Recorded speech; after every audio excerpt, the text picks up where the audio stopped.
Mayorkas. Joining us now is Georgia Congressman Andrew Clyde. Congressman, good to see you. Mayorkas is now blaming Congress, which I thought was fascinating.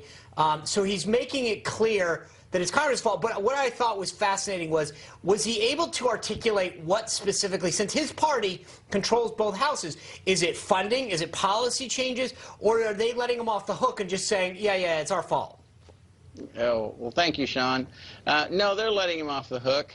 I mean, you know, it is very, very obvious that the immigration system is indeed broken, and he broke it. I mean, President Biden, with his policies, broke it. President Trump's policies were working fantastically, and we had low illegal immigration across the border, and when President Biden came in and his executive orders and the policies of Mayorkas, Secretary Mayorkas, have done nothing but create more chaos at the border. So this is their fault. This is their doing, and they have no intention of fixing it either, none whatsoever. And this hearing was evidence of that. That's sad to hear. Congressman, during today's hearing, Secretary Mayorkas said that stopping the completion of the border wall actually cost Americans $72 million. I mean, considering how many of these Democrats have voted in the past for barriers and fences and walls, how can they justify taxpayer money going to waste like this?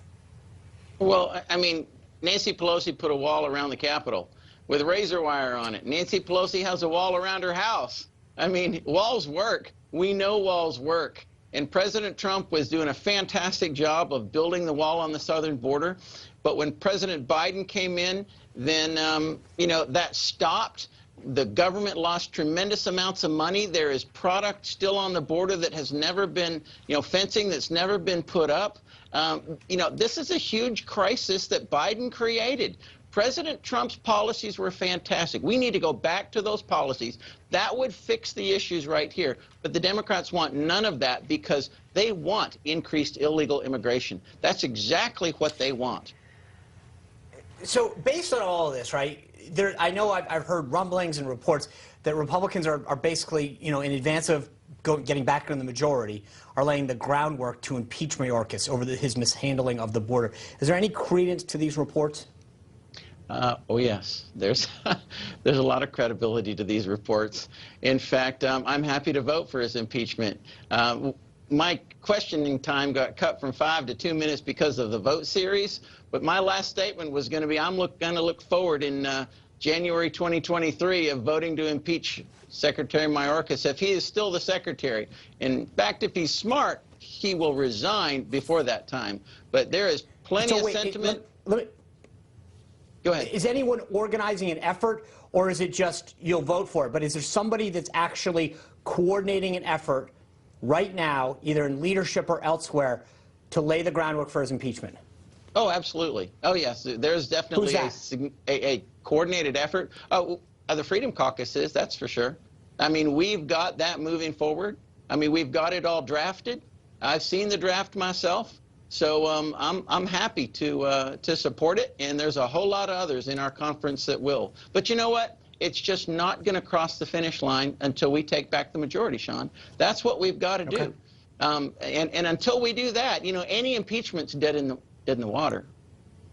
I mean, let me ask you this, though, because ultimately this goes back to Biden's bad policies and his border policies.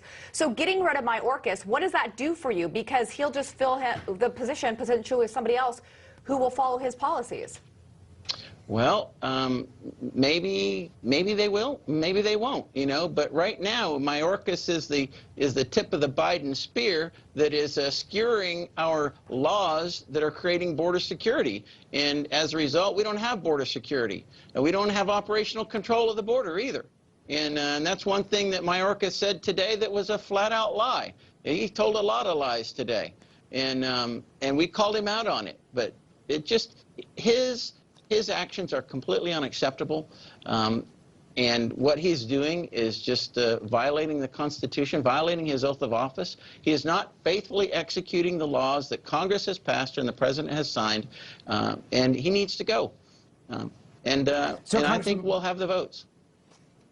Real quick before you go, when you were in this hearing, do you feel like he just sort of obfuscated? I mean, you mentioned your time got cut short, but did he actually in any way, shape, or form lay out a credible plan or answer your questions credibly, or was it just sort of, obfuscating every answer? Oh, no, he is a master at delay. He's a master at filibuster. This man is as slick as a snake. I mean, he's just one of the, No, he did not answer our questions, and his six-pillar plan is nothing new. There's nothing in that plan that hasn't been tried before, all right? And his plan's not going to work. He knows it's not going to work. He doesn't want it to work. That's the whole point. The Democrats don't want to fix the border crisis. They want to create more crisis on the border. That's why Title 42 is going away, according to them. But we're building consensus to not let them do that. All right, Congressman Clyde, appreciate your time this evening. Thanks for being here. Well, thank you very much. Appreciate the opportunity.